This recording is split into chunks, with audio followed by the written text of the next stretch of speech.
قادر والا معاملہ ہے نا، وسیم قادر نے آرٹیکل 63 ابھی توڑ دیا ہے۔ وسیم قادر پاکستان تحریک انصاف کے ممبر ہیں اور انہوں نے بنیادی طور پر ڈیکلریشن فائل کی ہے جب کاغذات نامزدگی داخل کیے گئے۔ پھر پاکستان تحریک انصاف کے وہ کینڈیڈیٹ تھے، وہ مسلم نون کے کینڈیڈیٹ نہیں تھے، مسلم نون کے کینڈیڈیٹ تھے شیخ روحیل اصغر، اور شیخ روحیل اصغر نے جو ہے نا وہ سارا معاملہ کہہ دیا، کینڈیڈیٹ وہ ان کے آگے۔ تو اب آ کر انہوں نے اپنا ایک تو حلف دیا انہوں نے الیکشن کمیشن کے سامنے نامینیشن پیپر میں، تو آرٹیکل 62(1)(f) کی وہاں خلاف ورزی ہو گئی۔ پھر آج جا کر اب پارٹی جوائن کر کے اگر ووٹ دیتے ہیں استعفیٰ دیے بغیر اس ممبر کے سے، تو ان پہ آرٹیکل 63 کا اطلاق ہوگا، وہ بھی ریفرنس دائر کیا جائے گا۔ پھر ان کے اگینسٹ پبلک پٹیشنز تیار ہو رہی ہیں کہ ان کو یہ کینڈیڈیٹ پاکستان تحریک انصاف کے تھے اور یہ نون لیگ میں جوائن کر کے انہوں نے ہمارا ووٹ توڑا ہے، وہ لوگ علیحدہ پٹیشنیں فائل آ رہے ہیں۔ علاوہ ازیں سپریم کورٹ میں بھی اور ہائی کورٹ میں بھی مختلف پٹیشنز دائر کی جائیں گی کہ جو پی ٹی آئی کا اگر سمبل نہیں بھی ملا تو وہ تمام کینڈیڈیٹ جو ہیں وہ پی ٹی آئی کے ہیں، ان سے یہ حق چھینا نہیں جا سکتا۔ لیکن آئینی اعتبار سے وہ آزاد امیدوار ہیں۔ دیکھیں جی، پہلے بتا دیں آپ کو، آزاد امیدوار کے طور پر تو وہ لڑے ہی نہیں ہیں،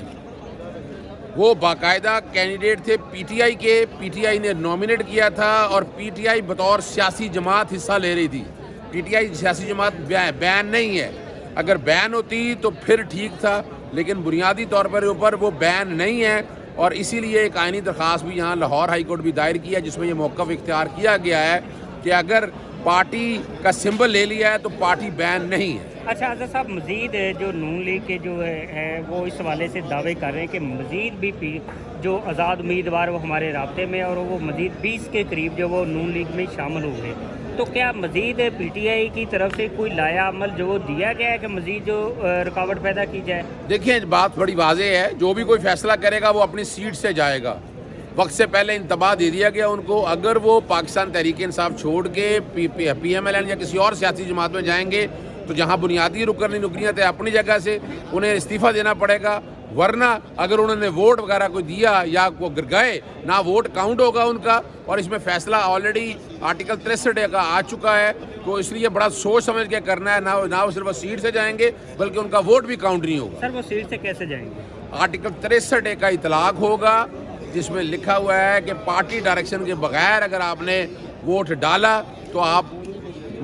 ڈسکوالیفائی ہو جائیں۔ تو ابھی تک پارٹی نے کیا لایا عمل دیا؟ ابھی تک تو پارٹی کی طرف سے کوئی ایسا لایا عمل پارٹی نہیں کے تمام ممبرز ہیں، پارٹی نے ابھی ڈائریکشن دی نہیں ہے، پارٹیاں چھوڑ کے جا رہے ہیں، یا کیا پارٹی نے کہا کہ آپ پارٹیاں چھوڑ کے جائیں؟